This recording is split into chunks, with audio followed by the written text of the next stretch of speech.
স্বাগতম জনাইছোঁ সকলোকে মোৰ ইউটিউব চেনেলত। আজি আমি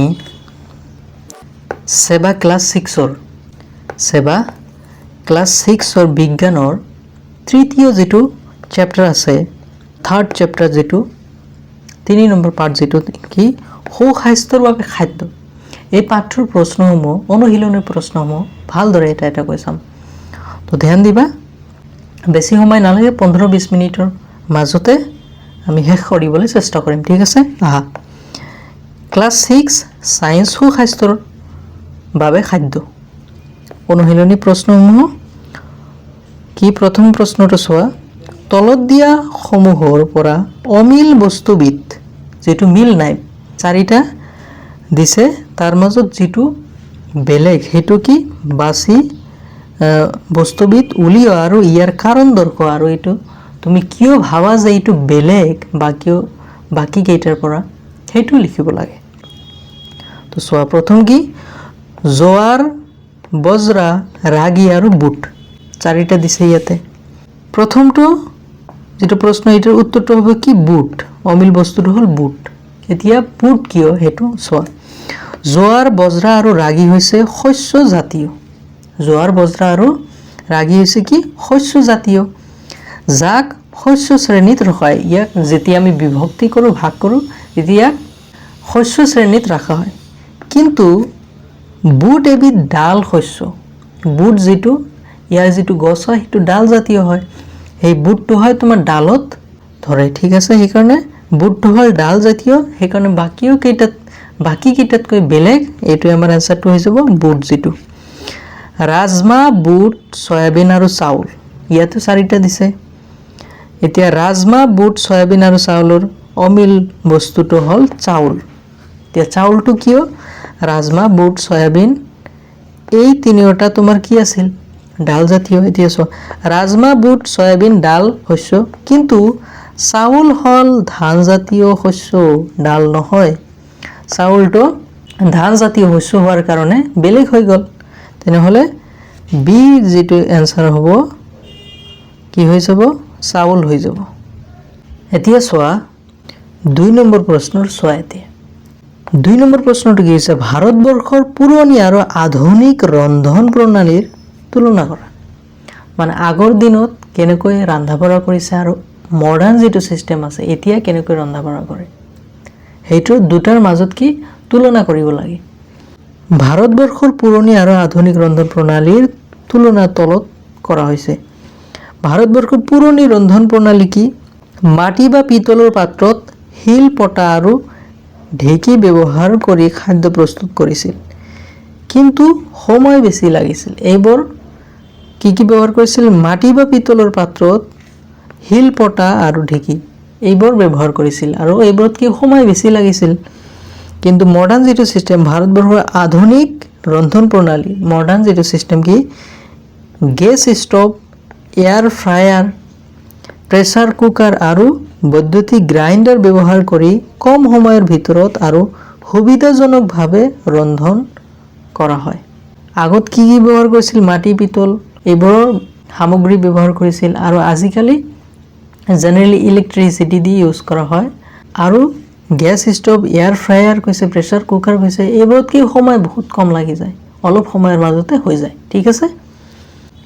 এতিয়া 3 নম্বৰ প্ৰশ্ন, সকলো সোৱাদযুক্ত খাদ্য পুষ্টিকৰ নহয় আৰু সকলো পুষ্টিকৰ খাদ্যই সোৱাদযুক্ত নহয়, আলোচনা কৰা।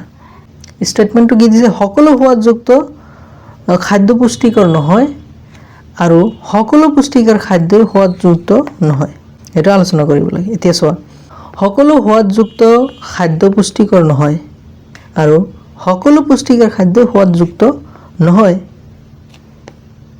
আজিকালিৰ সময়ত যি খাদ্যবোৰ খাই আমি সোৱাদ পাওঁ তাত তেল বা মছলা আদি বেছিকৈ দিয়া থাকে। আজিকালি যিবোৰ আমি খাওঁ এইবোৰত কি তেল মছলা বহুত বেছিকৈ দিয়া থাকে, যি স্বাস্থ্যৰ বাবে ক্ষতিকৰ হ'ব পাৰে, আৰু এইটো আমাৰ স্বাস্থ্যৰ বাবে হেলথৰ বাবে ক্ষতি কৰিব পাৰে। আনহাতে পুষ্টিকৰ খাদ্য যেনে শাক-পাচলি, ফল-মূল, দুধ আদি স্বাস্থ্যৰ বাবে উপকাৰী হ'লেও কিছু লোকৰ বাবে নহ'ব পাৰে, আৰু কিছু লোকৰ বাবে নহ'ব পাৰে। হে স্বাস্থ্য সুৰক্ষাৰ বাবে পুষ্টিকৰ খাদ্য বেছিকৈ গ্ৰহণ কৰা উচিত যদিও সেইবোৰ সদায় সোৱাদযুক্ত নোহোৱাৰ সম্ভাৱনা থাকে। বুজি পালা? সেয়ে কি স্বাস্থ্য সুৰক্ষাৰ বাবে পুষ্টিকৰ বেছিকৈ গ্ৰহণ কৰিব লাগে আৰু সেইটোৰ কাৰণে যদি সেইবোৰ সদায় সোৱাদযুক্ত নোহোৱাৰ সম্ভাৱনা থাকে, যদি সেইটো টেষ্ট ভাল নাথাকে, সোৱাদ ভাল নাথাকিব পাৰে, কিন্তু কি স্বাস্থ্যৰ কাৰণে সুস্বাস্থ্যৰ বাবে আমি সেইটো খাব লাগে। তলত উল্লেখ কৰা 3বিধ খাদ্য সামগ্ৰীৰ তুমি কোনবিধ খাবা আৰু কিয় খাব ইচ্ছা কৰিবা? তলত অপশ্যন দিছে যে এইকেইটাৰ মাজত 3টাৰ মাজত কোনটো তুমি খাবলৈ, তোমাক যদি চান্স দিয়া হয় তুমি কোনটো খাবলৈ ইচ্ছা কৰিবা আৰু কিয় খাবলৈ ইচ্ছা কৰিবা সেইটো ক'ব লাগে। 3টা কি? বটলত থকা ফলৰ ৰস, যেটো আমি জুচ দোকানত পাওঁ, সতেজ ফলৰ ৰস, চেপি দিয়া ৰস আজিকালি দোকানত পোৱা যায়, আৰু সতেজ ফল, আৰু তোমাক যেটো ভাল এটা ডাইৰেক্ট ফল মূল তোমাক দিল। এই 3টাৰ মাজত তুমি কোনটো খাবলৈ চেষ্টা কৰিবা বা খাব ইচ্ছা কৰিবা? উত্তৰ কি? মই সতেজ ফল খাব বিচাৰিম, যেটো ফল ডাইৰেক্ট ফলটো আমি খাবলৈ ইচ্ছা কৰিম, কাৰণ সতেজ ফলত ভিটামিন, খনিজ পদাৰ্থ আৰু আঁহ থাকে, এই 3টা থাকে, যি শৰীৰৰ বাবে বহু পুষ্টিকৰ। এইটো শৰীৰৰ বাবে বহুত ভাল পুষ্টিকৰ। ইয়াত কোনো প্ৰকাৰৰ সংৰক্ষক, ৰাসায়নিক বা চেনি যোগ কৰা নাথাকে, আৰু এইটোত কি বাহিৰৰ পৰা কোনো এডেড সুগাৰ নাথাকে, বাহিৰৰ পৰা কোনো চেনি যোগ কৰা নহয়, যি বটলৰ ফলৰ ৰসত সাধাৰণতে থাকে। সাধাৰণতে যেটো বটলত যেটো ৰস পাওঁ তাতে কি চেনি যোগ কৰা থাকে। সতেজ ফলৰ ৰস ভাল, কিন্তু সেয়া খাই থকাৰ সময়ত পুষ্টি কিছু হ্ৰাস পায়, আৰু যেটো আমি চেপি ৰস খাওঁ সেইটো খালে কি কিছুমান পৰিবস্তু তাৰ পৰা বাহিৰলৈ ওলাই যায়, পৰিবস্তু কি কিছু হ্ৰাস পায়, আৰু আঁহ নাথাকে, যেটো ফাইবাৰ সেইটো নথকা হয়। এই সম্পূৰ্ণ পুষ্টিৰ বাবে সতেজ ফল খোৱা বহুতেই ভাল, আৰু সেইবাবেই সতেজ ফল যেটো টাটকা ফল, যেটো একদম গছৰ পৰা আনা যেটো ফল মূল, সেইটো খাব লাগে। এতিয়া চেনি এবিধ শৰ্কৰাযুক্ত খাদ্য। চেনি আয়োডিন মিলালে নীলা কলা বৰণৰ নহয়। ইয়াৰ সমৰ্থনত কাৰণ দৰ্শোৱা। এইটো কিয় হয় সেইটো তুমি কাৰণ দিব লাগে। চেনিত ষ্টাৰ্চ নথকাৰ বাবে আয়োডিন লগালে নীলা কলা বৰণৰ নহয়। আমি জানো এইটো ষ্টেটমেন্ট কৈছো কি নীলা কলা বৰণৰ নহয়, কিয় চেনিত ষ্টাৰ্চ নাথাকে। বুজি পালা? আয়োডিন কেৱল ষ্টাৰ্চৰ সৈতে বিক্ৰিয়া কৰি সেই বৰণৰ সৃষ্টি কৰে। আয়োডিনটো কি যদি ষ্টাৰ্চ থাকে তাৰ লগতহে ৰিয়েকশ্যন কৰি কলা বা নীলা ৰং বনায়, কিন্তু চেনি সুক্ৰোজ যি দ্বিক্ষাৰ তাক এই বিক্ৰিয়া নহয়, আৰু চেনিত কি হেতক্ষাৰ যেটো সেইটো নাথাকে, আৰু সেই কাৰণে যেতিয়া তুমি আয়োডিন দিবা সেইটো ৰিয়েকশ্যন নকৰে, যাৰ ফলত কি তোমাৰ কলা বা নীলা ৰং নহয়। বুজি পালা? মিলেটবোৰক পুষ্টিকৰ খাদ্য হিচাপে গণ্য কৰা হৈছে। আমি কেৱল মিলেট খালেই শৰীৰত লাগতিয়াল পুষ্টিসমূহ পামনে? আলোচনা কৰা। উত্তৰ কি? মিলেটবোৰ যেনে ৰাগি, বাজৰা আৰু জোৱাৰ পুষ্টিকৰ খাদ্য হিচাপে গণ্য কৰা হয়। ঠিক আছে, কাৰণ তাত কি থাকে? আঁহ থাকে, লৌহ থাকে, প্ৰটিন থাকে, আৰু ভিটামিন বি সমূহ থাকে। কিন্তু আমি কেৱল মিলেট খালেহে শৰীৰৰ সকলো পুষ্টি উপাদান যেনে ভিটামিন এ, চি, কেলচিয়াম বা সকলো এমিনো এচিড পোৱা নাযায়, আৰু কেৱল মিলেটবোৰ খালে যে শৰীৰৰ যিমানবোৰ লাগতিয়াল পৰিবস্তু লাগে সেইবোৰ আমি সকলোবোৰ নাপাওঁ। সেই সম্পূৰ্ণৰূপে পুষ্টিকৰ বাবে মিলেটৰ সৈতে আন পুষ্টিকৰ খাদ্য যেনে শাক-পাচলি, ফল-মূল, দুগ্ধজাত খাদ্য আদি প্ৰটিনযুক্ত খাদ্য একেলগে খোৱা প্ৰয়োজন, আৰু এইবোৰৰ কাৰণে অন্য ধৰণৰ খাদ্যজাতীয় বস্তু খাব লাগিব তোমাৰ। 7 নম্বৰ আহি যোৱা শুদ্ধ উত্তৰৰ গোলটো সম্পূৰ্ণকৈ পূৰ কৰা। ইয়াতে এনেকুৱা তোমাৰ গোল দিয়া থাকিব যেটো কাৰেক্ট হ'ব হেতু তোমাৰ এনেকৈ গোল কৰিব লাগে হেতু কৈছে তেনেহলে তলত দিয়া কোনটো ভিটামিন ডিৰ অভাৱত হয় কোনটো ভিটামিন ডিৰ অভাৱত হয়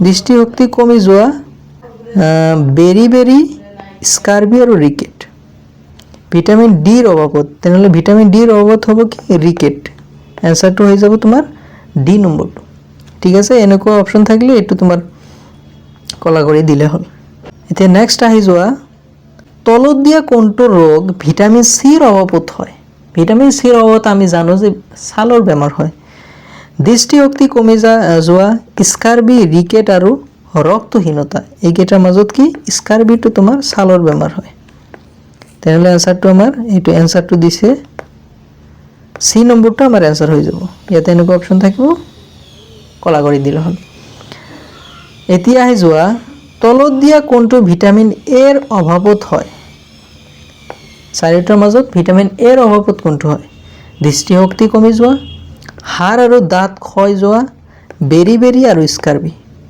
চাৰিটাৰ মাজত এনসাৰটো হৈ যাব আমাৰ এ নম্বৰটো দৃষ্টিশক্তি কমি যোৱা বুজি পালা এইটো এতিয়া আহি যোৱা 4 নম্বৰটো তলত দিয়া কোনটো ৰোগ লোৰ অভাৱত হয় লো আইৰন বুলি যেটো কও আমি আইৰনৰ অভাৱ হয় ৰক্তহীনতা দৃষ্টিশক্তি কমি যোৱা বেৰি আৰু স্কাৰ্বি এনসাৰ হল ৰক্তহীনতা আমাৰ এনসাৰটো এ নম্বৰটো হৈ যাব বুজি পালা ৰক্তহীনতা আমাৰ ৰক্তত আইৰনৰ দৰকাৰ হয় এফি যেটো তলত দিয়া উপাদান সমৃদ্ধ খাদ্যবোৰৰ প্ৰতিটোৰে দুটাকৈ নাম উল্লেখ কৰা ইয়াতে যেনেকৈ স্নেহ পদাৰ্থ দিছে ইয়াৰ বিভক্তিকৰণত ইয়াৰ ভাগত কোন ধৰণৰ ফল তোমাৰ দুটা एग्जांपल উদাহৰণ দিব দিছে স্নেহ পদাৰ্থত কি আহে আখৰোট আৰু চীনা বাদাম ঠিক আছে হেতখাৰত কি আছে আলু আৰু ভাত কাৰ্বোহাইড্ৰেট যেটো তাত কি আলু আৰু ভাতত